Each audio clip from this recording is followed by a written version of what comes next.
الحمد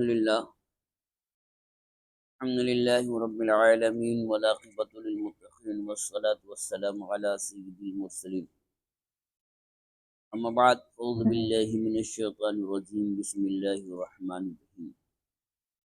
درود پاک پڑھ لیجیے۔ اللہم صلی علی سیدنا مولانا محمد معدن الجود والکرم وآلہ وبارک وسلم صلاۃ وسلام علیک یا رسول اللہ صلی اللہ تعالی علیہ وسلم۔ امام غزالی رحمۃ اللہ تعالی علیہ موت کے بارے میں بیان فرما رہے ہیں۔ جب انسان کو موت آتی ہے تو کیا کیا ہوتا ہے اور کیا کیا حسرتیں وارد ہوتی ہیں، اس سلسلے میں بزرگوں کے اقوال بھی بیان کر رہے ہیں اور کچھ واقعات بھی بیان فرما رہے ہیں۔ فرماتے ہیں کہ منقول ہے کہ ایک شخص نے کافی ساری دولت جمع کی، حتیٰ کہ ہر قسم کا مال اکٹھا کر لیا۔ پھر ایک محل بنایا جس کے 2 مضبوط دروازے تھے، پھر ان پر چند پہرے دار بٹھا دیے۔ اس کے بعد خاندان والوں کو جمع کر کے ان کے لیے کھانے کا انتظام کیا۔ انہوں نے کھانا شروع کیا تو یہ خود تخت پر ٹانگ رکھ کر بیٹھ گیا۔ جب سب لوگ کھانے وغیرہ سے فارغ ہو گئے تو اپنے آپ سے کہنے لگا، اے نفس، میں نے تیرے لیے کافی دولت جمع کر لی ہے، اب تو کئی سال تک مزے اڑا۔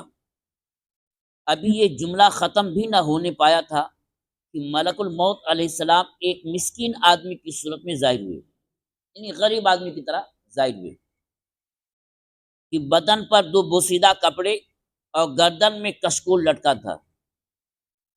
آپ علیہ السلام نے اتنی زور سے محل کا دروازہ کھٹکھٹایا کہ وہ آدمی اپنے تخت پر بیٹھے بیٹھے ڈر گیا۔ غلام فوراً دروازے کی طرف بڑھے تو پوچھا، کیا معاملہ ہے؟ ملک الموت علیہ السلام نے کہا، اے مالک، اپنے مالک کو بلاؤ۔ غلاموں نے کہا، کیا ہمارا مالک تجھ جیسے شخص کے پاس بھی آ سکتا ہے؟ تو ملک الموت نے فرمایا، ہاں۔ غلاموں نے اس آدمی کو جا کر بتایا تو وہ کہنے لگا، تم نے اسے سزا کیوں نہیں دی؟ اتنے میں ملک الموت علیہ السلام نے پہلے سے بھی زوردار آواز میں دروازہ کھٹکھٹایا۔ پہرے دار فوراً دروازے کی جانب لپکے تو ملک الموت علیہ السلام نے کہا، مالک سے کہو میں ملک الموت ہوں۔ جیسے ہی پہرے داروں نے یہ جملہ سنا تو ان پر گھبراہٹ طاری ہو گئی۔ جب اس آدمی پر رسوائی اور ڈر و خوف کے آثار نمودار ہو گئے، پھر غلاموں سے کہنے لگا، ان سے نرمی سے بات کرو اور پوچھو کہ کیا کسی کو لینے آئے ہیں؟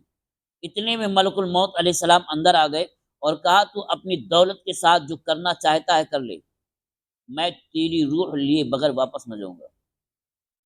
اس آدمی نے اپنے غلاموں سے کہا، ساری دولت میرے سامنے رکھ دی جائے۔ جب اس نے اپنی دولت دیکھی تو کہنے لگا، اے دولت، اللہ تعالیٰ تجھ پر لعنت کرے، تو نے ہی مجھے عبادت سے غافل کر رکھا، تو نے ہی مجھے گوشہ نشینی اختیار کرنے سے روک کے رکھا۔ اللہ کے حکم سے اسی وقت دولت نے بولنا شروع کر دیا، مال دولت پیسہ جو بھی ہے بولنے لگا، مجھے کیوں برا کہتے ہو، حالانکہ تم خود مجھے لے کر بادشاہوں کے پاس جایا کرتے اور نیک لوگوں کو دروازے سے ہی دھتکار دیا کرتے تھے، میرے ہی ذریعے عیش کوشیوں میں پڑے رہتے اور شاہی محفلوں میں بیٹھا کرتے تھے، مجھے برے کاموں میں خرچ کرتے تھے، لیکن میں نے پھر بھی تمہارا ساتھ نہ چھوڑا۔ اگر مجھے نیک کاموں میں خرچ کیا ہوتا تو فائدہ بھی ضرور پہنچاتی۔ ابن آدم کو مٹی سے پیدا کیا گیا، اب اس کی مرضی نیکی کے راستے پر چلے یا برائی کے راستے پر۔ پھر ملک الموت نے اس آدمی کی روح قبض کر لی اور وہ نیچے گر گیا۔ اس واقعے میں یہ ہے کہ پہلے ملک الموت انسانی شکل میں آتے تھے، ابھی آتے تو کسی کو پتہ نہیں ہوتا ہے، ابھی ملک الموت کسی کے پاس نہیں آ، کسی کو پتہ چلتا ہے۔ ہاں، اپنی نشانیاں پہلے بھیج دیتے، جیسے کسی کو کینسر ہو گیا ہے، کسی کو ایڈس ہو گیا ہے، کسی کو شوگر ہو گیا ہے، کسی کو بلڈ پریشر ہو گیا، یا نہیں کچھ تو کم سے کم بڈھا ہی ہو گیا ہے، موت کی نشانیاں ہیں۔ اب ظاہر سی بات ہے، بچہ تھا، جوان ہوا، بچپنا مر گیا، اور جوان سے بڈھا ہو گیا، جوانی مر گئی۔ اب جوانی کے بعد بڑھاپا آ گیا تو بڑھاپے کے بعد کیا آنا ہے؟ یہ سب موت کے قاصد ہیں، لیکن پہلے باضابطہ انسانی شکل میں آتی۔ اس واقعے میں بھی اس بات کی طرف اشارہ ہے، آتے تھے باضابطہ انسان کی طرف سے۔ مگر سب سے بڑی نصیحت کی بات یہ کہ جس کو ہم لوگ ایک ایک پیسہ جوڑ جوڑ کے رکھتے ہیں، یہی موت کے وقت ہم کو لانت بھیجے گی. آج ہی اس پیسے سے نیکیاں کر لیں، کل جب مرنے لگیں گے تو ہے جتنا بنا لے اپنے کام نہیں آنے والا ہے. اور کوئی سوچے کہ ہماری اولاد کرے گا، جب ہم خود ہی اپنے لیے بھلا نہیں کریں گے تو اولاد کائے کو کرے گی. اس لیے ہم کو اپنے مال کے ساتھ انصاف کرنا چاہیے. سب سے پہلے یہ کہ کسی کا حق مارا تو دے دے، اور زکوٰۃ نہ نکالو تو نکال دے، اور اگر کچھ ہو سکے تو صدقہ و خیرات کر دیا کرے صحیح مصرف میں. اللہ تعالیٰ ہمیں آپ کو سمجھنے کی توفیق عطا فرمائے اور سمجھ کر اس پر عمل کرنے کی توفیق عطا فرمائے. وآخر دعوانا الحمد للہ رب العالمین.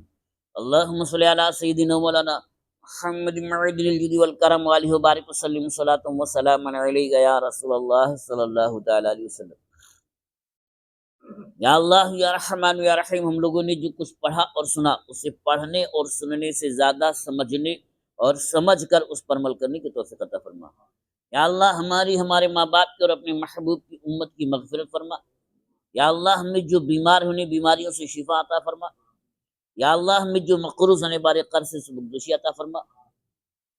سبحان ربک رب العزت عما یصفون وسلام علی المرسلین والحمد للہ رب العالمین. آمین آمین بحق لا الہ الا اللہ محمد رسول اللہ صلی اللہ تعالی علیہ وسلم.